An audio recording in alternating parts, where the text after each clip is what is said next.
పరిసయ్యుల ఒక గుణ లక్షణాన్ని మనం ధ్యానించుకుందాం. లూకా సువార్త 12వ అధ్యాయం 1వ వచనం.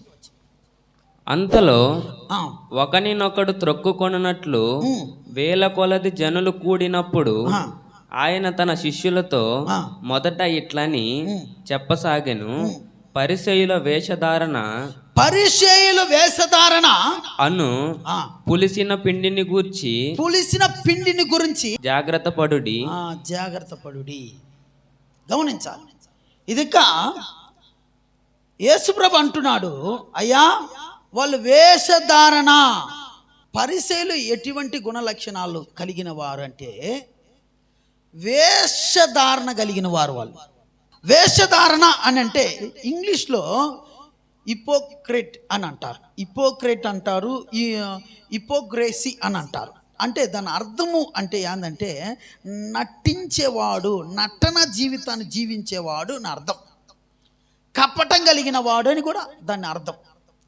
అంటే అంటే పైకి మాత్రము వాడు పరిశుద్ధుడిగా కానొస్తాడు, వాడు అంతరంగ జీవితం చూస్తే వాడు కుట్రతో, పగతో, కచ్చితో, భేదాలతో మరి పాపంతో నింటబడి ఉంటాడు అని ఇక్కడ అర్థం. అంటే నటన జీవితం. గమనించాలి. అంటే హిపోక్రసీ అని అంటే అర్థం ఏంటంటే నటించేవాడు. వాళ్ళు చూడటానికేమో మరి అందరు ఎదురుగా చూసినప్పుడు బాగా వాళ్ళు అంగి వేసుకొని మంచిగా అందరికీ బోధించేవారు, అందరికీ నీతి చెప్పేవారు, అందరికీ చూడటానికి వీధుల్లో ప్రార్థన చేసేవారు, 2 రోజులు ఉపవాసం ఉండేవారు, కానుకలు చెల్లించేవారు, దశమభాగం ఇచ్చేవారు, అందరికీ తెలిసినట్టు వారు తాను భక్తులని చూపించుకునేవారు వీళ్ళు. అయితే వాళ్ళ అంతరంగము జీవితం చూస్తే అన్ని పాపాలతో నింపబడి ఉంటాం. ఈరోజు ప్రియమైన సహోదరి సహోదరుడా, ఈరోజు అనేక క్రైస్తవులు కూడా ఎట్లాంటి జీవితాన్ని జీవిస్తున్నారంటే ఈ పరిసయ్యులకు గుణలక్షణంతోనే బ్రతుకుతున్నారు. అనేక సంఘాలలో అనేక క్రైస్తవులు ఈ పరిసయ్యులకు గుణలక్షణంతోనే ఈరోజు బ్రతుకుతున్నారు. ఎలా అని అంటే నటిస్తున్నారు. ఈ ఆదివారం ఆరాధనలో 2 గంటల సేపు ఆరాధన అంటే ఆ 2 గంటల సేపు ఎంత నటించాలో అంత నటిస్తున్నారు. ప్రార్థన చేసే విషయంలో భలే నటన, మరి ఆ ఆరాధన చేసే విషయంలో భలే నటన, పాటలు పాడే విషయంలో భలే నటన, మరి అదే రీతిగా దేవుడు ఆ కార్యంలో పరిచయం చేసే విషయంలో అన్నిట్లో నటన. అయితే 2 గంటల సేపు వరకునే వాళ్ళ నటన. ఆ స్టేజ్లో గమనించాలి, స్టేజ్లో ఎక్కిన వాడు నటించడానికి ఎక్కుతాడే, వాడు ఎంతసేపు అక్కడ ఉంటాడంటే ఆ స్టేజ్లో ఆ నాటిక వేసేంత వరకు నటిస్తాడు. దాని తర్వాత వాడు దిగి వచ్చిన తర్వాత ఆ నటనకు తగిన వేషాన్ని అంతా కూడా విప్పేసి మామూలు వ్యక్తిగా అతను జీవితము కొనసాగిస్తాడు. ఈరోజు కూడా క్రైస్తవులు కూడా ఎట్టున్నారంటే, విశ్వాసులు కూడా ఎట్టున్నారంటే ఆదివారం దినం మాత్రము పరిశుద్ధులుగా కానొస్తారు, భక్తులుగా కానొస్తారు.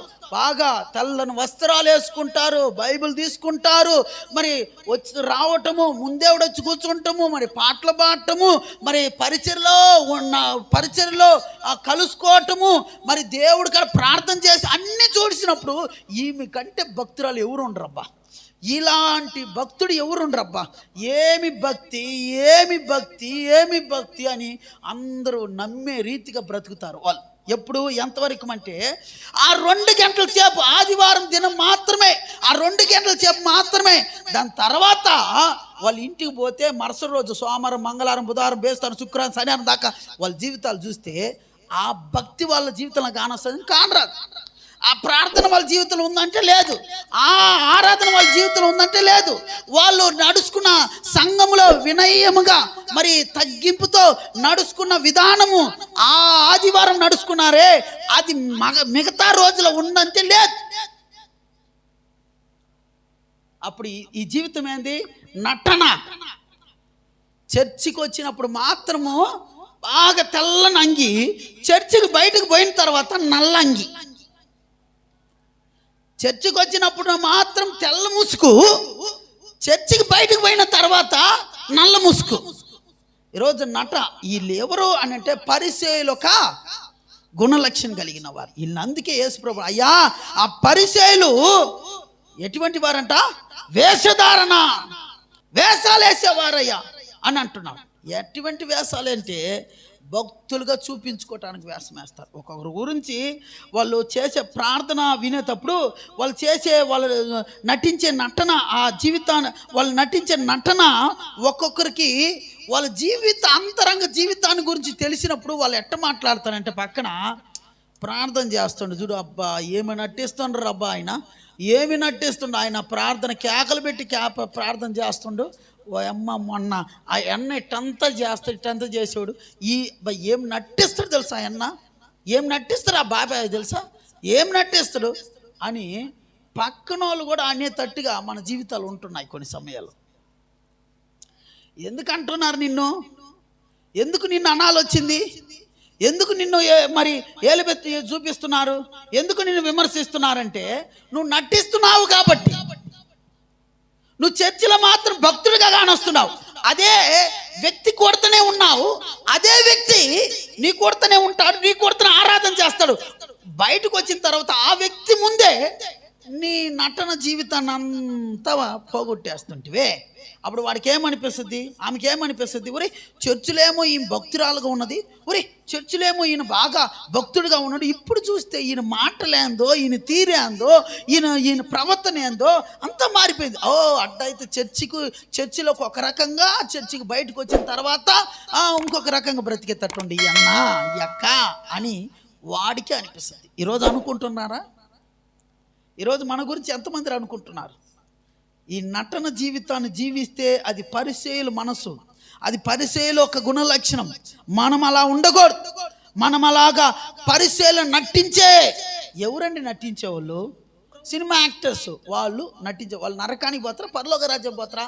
నరకానికి పోతారు వాళ్ళు, పరలోక రాజ్యానికి పోరు. అయితే మనం కూడా అట్ట నటిస్తే ఎట్టా? ఈరోజు చర్చిలలో చూడగలుగుతామండి. ఎటువంటి వారిని తెలుసా? అక్ని నాగేశ్వర లాంటి వారిని చర్చిలో చూడగలుగుతాం. ఏమంటే నాగేశ్ కూడా వాళ్ళ ముందు ఓడిపోతారు వాళ్ళు నటించే నటన బట్టి. అది ఎన్టీ రామారావు నటించిన నటనకు కూడా ఆ ఎన్టీ రామారావు కూడా ఓడిపోతారు ఈరోజు మందిరాల్లో నటించే నటనకి. ఈరోజు మందిరాలు చూసినప్పుడు చిరంజీవులు కానొస్తున్నారు, ఎన్టీఆర్స్ కానొస్తున్నారు, ఆడి నుంచి మరి నాగేశ్వరరావు కానీ ఈ రీతిగా నటించే వాళ్ళు ఎక్కువైపోయారు.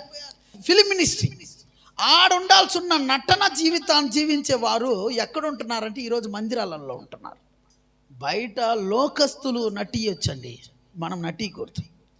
లోకస్తులైనా చిరంజీవి నటియొచ్చు, నాగార్జున నటియొచ్చు, ఎన్టీఆర్ నటియొచ్చు, లేకపోతే నాగేశ్వరరావు నటియొచ్చు, మనం నటించకూడదు. మందిరాలలో భక్తి పరులుగా, నీతి పరులుగా, మనం ఎంతో పరిశుద్ధులుగా అన్నట్టుగా నటిస్తాం. ఎంతో వినయముగా, ఎంతో తగ్గించుకునే వారుగా నటిస్తాం.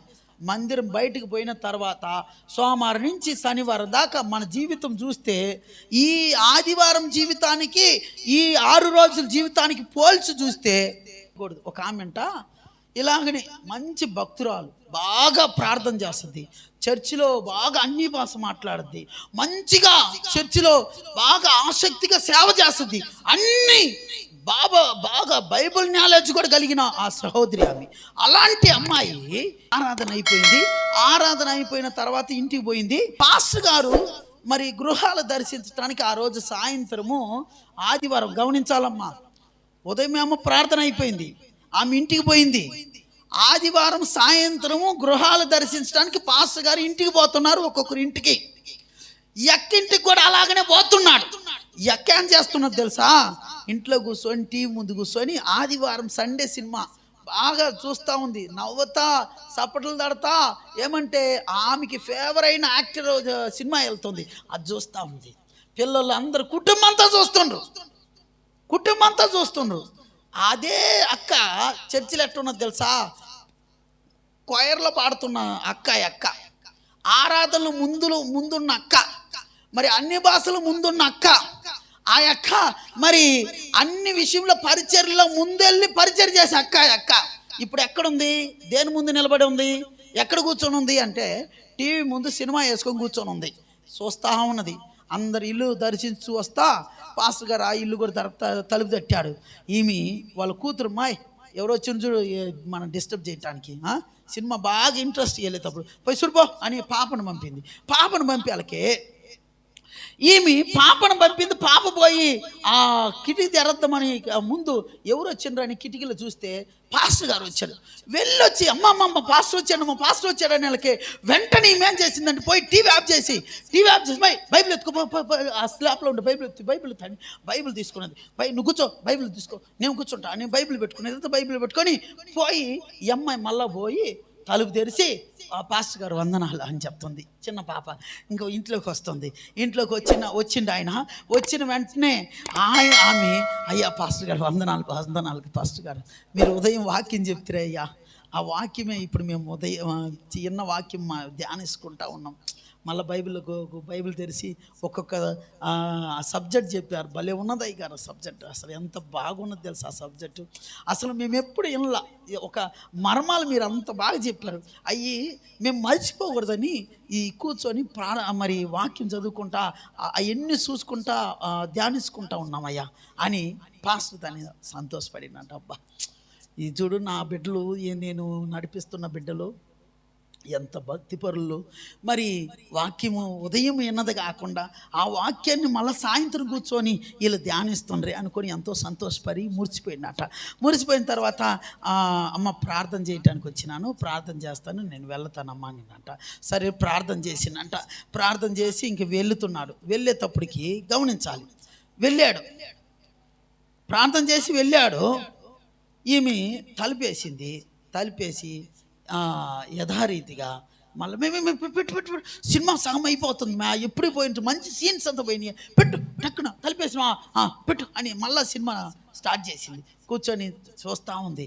తలిపేసిన అయితే ఆ అమ్మాయి ఏం చేసిందంటే గడీలా చిన్న అమ్మాయి ఎందుకు అని అంటే సినిమా వెళ్తుంది, సినిమా మరి మిస్ అయిపోద్దని చెప్పి చిన్న అమ్మాయి గడేయకుండా తలుపుని అట్ట అలా నెట్టేసి వచ్చేసింది. వచ్చిన తర్వాత ఈ పాస్టర్ గారు ఇంకొక ఇంటికి పోయాడు. ఇంటికి పోయిన తర్వాత ఆడ ప్రార్థన చేసి ఆడ బయటకు నుంచి వస్తా చూస్తే సెల్ ఫోన్ లేదు చేతిలో.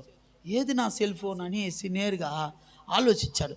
ఓహో రూతమ్మోళ్ళ ఇంట్లో సెల్ ఫోన్ పెట్టాము కదా, రూతమ్మోళ్ళ ఇంట్లో ఉంటుంది, సరే రూతమ్మోళ్ళ ఇంటికి పోదామని చెప్పి బండి వేసుకుని నేరుగా రూతమ్మోళ్ళ ఇంటికి వచ్చారు.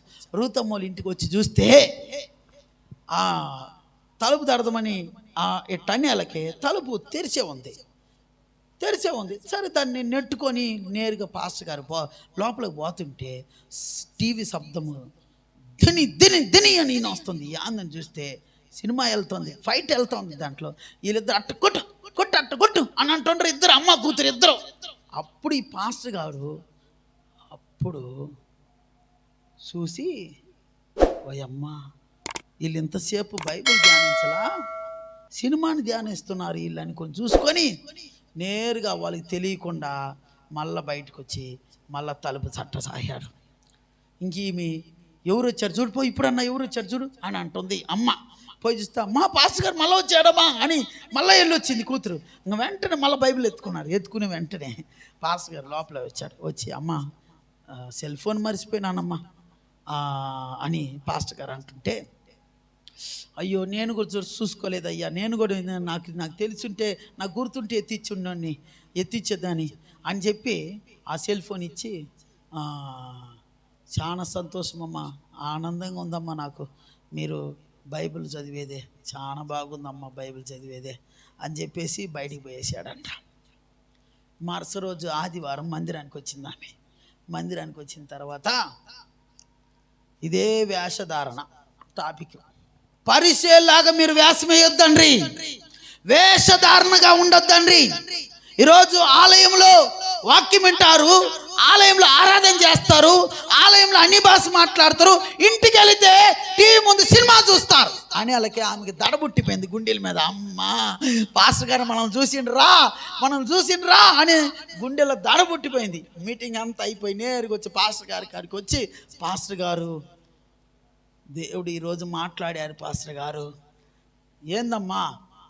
అవును పాస్టర్ గారు, మేము టీవీ చూసింది నిజమే పాస్టర్ గారు, అసలు మీరు చెప్తుంటే నన్ను దేవుడు హెచ్చరిస్తున్నాడని నేను గుర్తెరిగిన పాస్టర్ గారు, క్షమించి పాస్టర్ గారు నన్ను అంటే, నేను కాదమ్మా క్షమించాల్సి ఉంది, దేవుడు గారు క్షమాపణ అడిగాని అంట.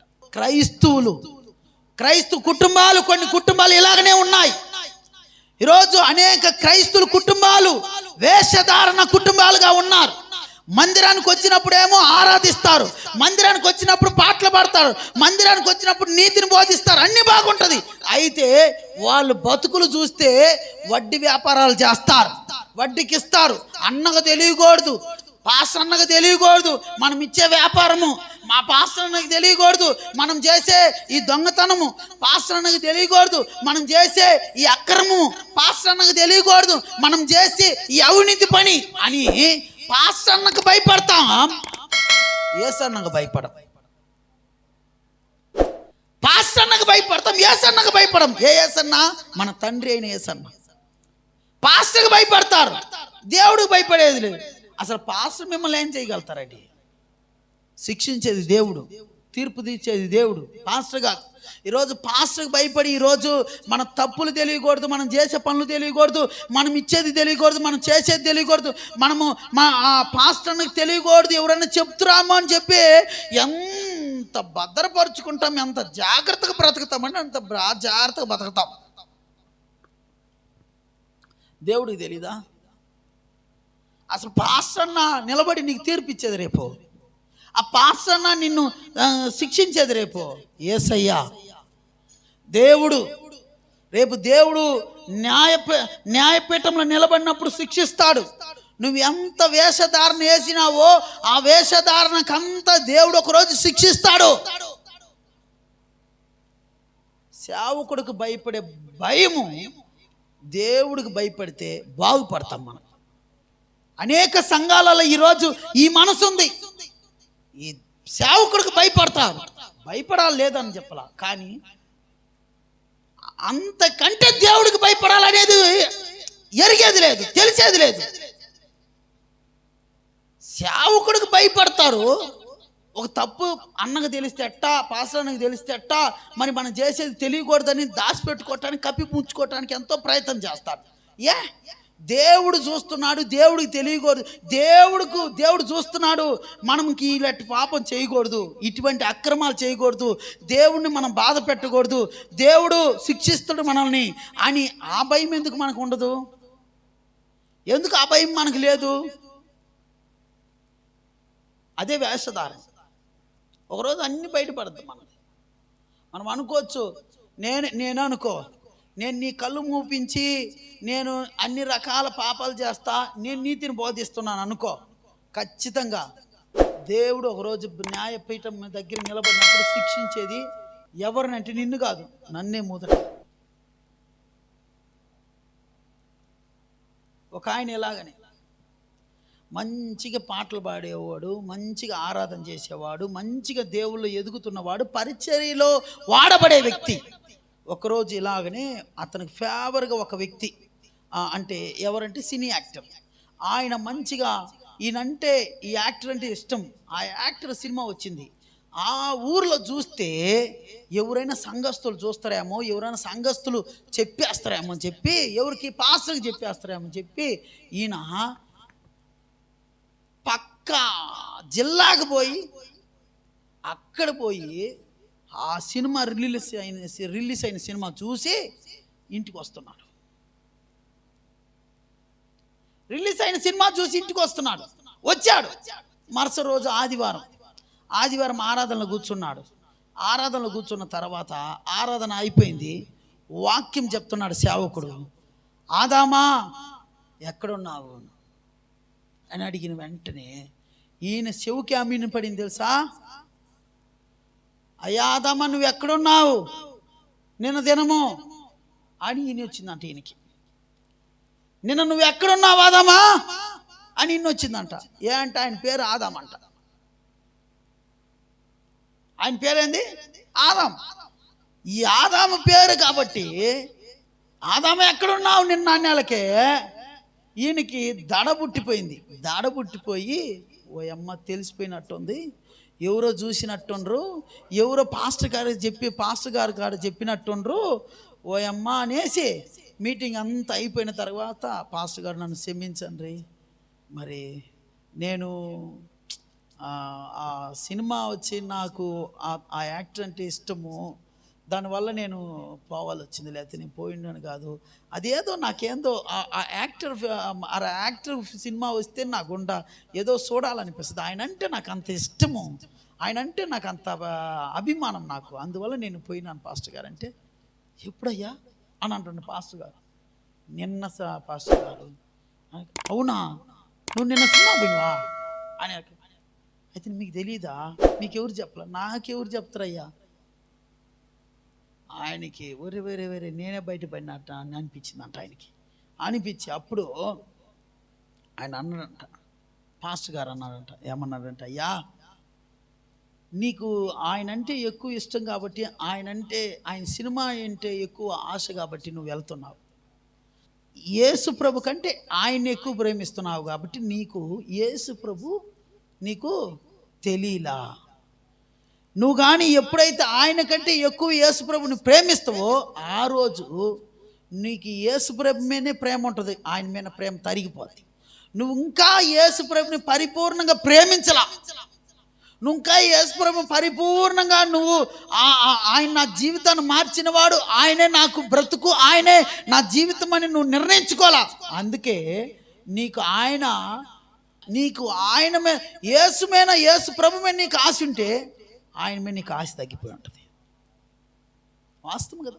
ఒకడు అడిగాడు, ఏమన్నాడంటే, అయ్యా నేను చిన్ననాటి నుంచి అన్ని నిబంధనలు నేను పాటిస్తున్నానయ్యా, నేను అని అంటే, మీ 10 ఆజ్ఞలు నువ్వు పాటిస్తున్నావా అని యేసుప్రభు అంటాడు. నేను 10 ఆజ్ఞలు చిన్ననాటి నుంచి పాటిస్తున్నాను అని అనకే. సరే, నీకున్న ధనాన్ని నువ్వు ధనపేక్ష నీకు కలిగి ఉంది కాబట్టి నీ ధనపేక్షను వదిలిపెట్టేసి ధనాన్ని వదిలిపెట్టి నన్ను వెంబడించానంటే అదిక బైబిల్లో ఉంటుంది, వాడు వదిలిపెట్టడానికి మనసు లేక అని ఉంటుంది. వదిలిపెట్టడానికి మనసు లేక యేసు ప్రభుని వెంబడించలేదు అని. ఈరోజు ఎన్ని మందికి ఎన్ని ఆశలు. వదిలిపెడతామా? ఏదన్నా వదిలిపెడతామా మనమా? ఇది నరకానికి తీసుకుపోయే దారిరా, ఇది మంచిది కాదురా, ఇది క్షేమం కాదురా, ఇది నీతి కాదురా, ఇది నిజాయితీ కాదురా, ఈ పని అంటే మనం వదిలిపెడతాం. ఒక ఆయన అన్నాడు, అయ్యా దేవుని నమ్ముకొని బాప్టిజం తీసుకోయ్యా, నువ్వు రాయి అంటే ఆయన అన్నాడు, ఏమన్నాడంటే, అన్నా నేను ఇది వదిలిపెడితే నా బతుకు తిరిగిపోద్ది అన్నాను. ఏమయ్యా అని. ఈ పనిలో నేను అబద్ధాలు ఆడాలా, ఈ పనిలో అవినీతి పనులు చేయాలా, ఈ పనిలో నేను అన్ని మోసాలు చేయాలి కాబట్టి ఈ పని నేను చేస్తున్నా కాబట్టి నేను బతుకు తెరువు దీని మీద నాకు. అప్పుడు నేను ఎట్ట వదులుకునే కావద్ది చెప్పు? ఇది వదులుకునేసి నేను రాలేను. నేను అయ్యా నువ్వు ఇది వదులుకొని రాకపోతే నువ్వు నరకానికి పోతావయ్యా, ఇది వదులుకొని రాయ్యా. ఏముందయ్యా అంత ఏం పని చేస్తున్నాయ్యా నువ్వు అన్నాను. అని నేను అడిగితే, నేను బర్రెలు వ్యాపారం చేస్తున్నానన్న, నేను డల్లార్ అన్నప్పుడు అబద్ధాలు మాట్లాడొద్దా, డల్లార్ అన్నప్పుడు ఒకరు మోసం చేయొద్దా, డల్లార్ అన్నప్పుడు ఏదో ఒక అబద్ధ కోతలని చెప్పి వాళ్ళని మోసం చేసి నేను చంపయ్యొద్దా చెప్పు? ఇప్పుడు అట్టున్నప్పుడు నేను అది వదులుకొని అంటే ఆయన మనసు ఏంటంటే అది వదులుకొని వస్తే నాకు బతుకు తెరువు లేదు. వాడు కూడా అదే. ఎవరు? ఆ యేసుప్రభు కాడ అడిగినోడు ఏమని, నేను వదులుకొని రావటానికి నా మనసు లేదని. ఈరోజు ఎందరో మరి చూసినప్పుడు ఈరోజు అలాంటి పరిస్థితులు ఉన్నాయి మన క్రైస్తవుల జీవితాలలో. వాళ్ళు చేసే పనులు, ఆ అవినీతి పనులు వదిలిపెట్టుకోలేక, దేవుణ్ణి వెంబడించలేక, దేవుడికి నమ్మకంగా బతకలేక ఈరోజు సొంత మార్గాన్ని వెతుక్కుంటూ నరకానికి దారి తీసుకుంటూ వెళ్తున్నారు. కూలి పని చేసేవాడు బతకలా? బేల్దారి పని చేసేవాడు బతకలా? లాడ్జి పని చేసాడు 7,000 రూపాయలు జీతం అండి, అంతే. లాడ్జి పని చేసేవాడు వేలూరులో బతుకుతున్నాడు తెలుసా మీకు? లాడ్జి పని చేసేవాడు వేలూరులో బతుకుతున్నాడు 7,000. ఈరోజు ఎందుకు అవినీతి పనులు మనకి? ఎందుకు మనకి ఇది పాపము, ఇది చేస్తే మనము నరకానికి పోతాము అని అంటే మనం ఏదో ఒక పని చేసుకో బతకలేమా? ఒకరు మోసం చేసి వడ్డీలకి ఇచ్చి బతకాలనా, లేకపోతే అవినీతి పనులు చేయాలనా, లేకపోతే ఇట్లాంటి వ్యాపారాలు చేయాలనా? ఇట్లాంటి ఏవి కూడా మనల్ని దేవుడికి చేర్చదు, మనల్ని దేవుడికి దూరం చేసేది అది. అప్పుడు అట్టాటి వదులుకోవటం. వేషము అనేది మనము గుడికి వస్తాం అన్నీ చేస్తుంటాం, గుడికి వస్తాం అన్నీ మనలో ఉంటాయి అంటే ఖచ్చితంగా నాకెందుకు ఈ విషయాన్ని నేను అంటున్నానంటే, కొన్ని కుటుంబాలు, కొన్ని క్రైస్తువులు వాస్తవంగా వడ్డీ వ్యాపారం, లక్షలకు వడ్డీ వ్యాపారం ఇస్తుంటుంది. ఆమెమో మైకు పట్టుకొని గొప్పగా సాక్ష్యం చెప్తుంటుంది. ఎంతమంది అన్యాయ వడ్డీ 10 రూపాయలు వడ్డీ తీస్తుందంట. అందరిని ఈగిపోతే గొడవ పెట్టుకుంది. అయితే ఆదివారం వచ్చి ఆమె సాక్ష్యం చెప్తుంది. నేను ఆటోలో పోతున్నా, యేసయ్య నేను పడిన వెంటనే నన్ను ఎవరో పట్టుకున్నారు, అట్నే పట్టి నిలబెట్టినట్టున్నారు, అది ఎవరో కాదు నా యేసయ్య నన్ను నిలబెట్టాడు అని ఆమె సాక్ష్యం చెప్పింది. నాకు చాలా సంతోషపడినా, మంచి సాక్ష్యము, దేవుడు ఎట్ట కాపాడి చూశాను. ఆ అవతల ఒక కుటుంబం తీసుకుపోయి అన్నం పెట్టేటప్పుడు ఆ కుటుంబం చెప్తుంది, అయ్యా ఆ మంచి సాక్షి చెప్పమ్మా, ఆమె ఎవరమ్మా అంటే వాళ్ళు నవ్వారు. 2 ఆడవాళ్ళు నవ్వి, ఆమె వడ్డీల వ్యాపారం అక్క అనింది. వడ్డీల వ్యాపారము? అవునన్నా, అవును పాస్టర్ అయ్యా, వడ్డీలు వ్యాపారం చేసేవాళ్ళు ఆమె. వడ్డీలు ఎన్ని మంది చర్చిలోనే చాలా మంది వడ్డీలు ఇవ్వాలి ఆమెకి. చాలా మంది అసలు వడ్డీకి పోతే నేరుకు పోయి ఇంటికి తాళం వేస్తుంది. ఊరి స్వామి ఆమె సాక్షి మేము అంత బాగా చెప్పింది, ఈమెమో ఇంతమో అది వేషం కదా? వేషమే కదా, వేషధారణే కదా అది. ఈరోజు వాస్తవం అది గిండిలో జరిగింది. నేను వాక్యం చెప్పడానికి పోయినప్పుడు ఒక స్థలంలో ఆ ఊరిలో అప్పుడు నాకు అనిపించింది, అది వేషధారణ బ్రతుకు దేవుడికి వచ్చి అసహించుకుంటాడు. మన వేషం వేయకూడదు. భక్తి పరులుగా ఏమో చూపించుకోవటము, మందిరాలకు వచ్చినప్పుడు భక్తి పరులుగా నటించటము, భక్తి పరులుగా వేషం వేయటము. దేవుడు ఖచ్చితంగా మనల్ని ఆయన గుర్తెరుగుతున్నాడని గుర్తుపెట్టుకోండి, ఆయన చూస్తున్నాడని గుర్తుపెట్టుకోండి. పాస్టర్కి భయపడేది ముఖ్యం కాదు, దేవుడికి ముందు భయపడాలి, అవతల పాస్టర్కి భయపడాలి. పాస్టర్కి భయపడకూడదని నేను చెప్పను రాలా, పాస్టర్కి కూడా భయపడాలా, విలువ ఇవ్వాలా, గౌరవం ఇవ్వాలా. కానీ అంతకంటే ప్రాముఖ్యమైన దేవుడికి భయపడాలంటున్నా నేను. దేవుడికి భయపడి సేవకుడికి భయపడుతూ జీవించటమే జీవితం. కానీ కొందరు దేవుడికి భయపడరు, సేవకుడికి తెలియకూడదని ఆలోచించి దాన్ని మూసి కప్పటానికి చేస్తారు. ఇది పరిచయుల ఒక మనసు, పరిచయుల ఒక గుణ లక్ష్యము. ఇది వేషధారణ బ్రతుకు. ప్రార్థన చేసుకో.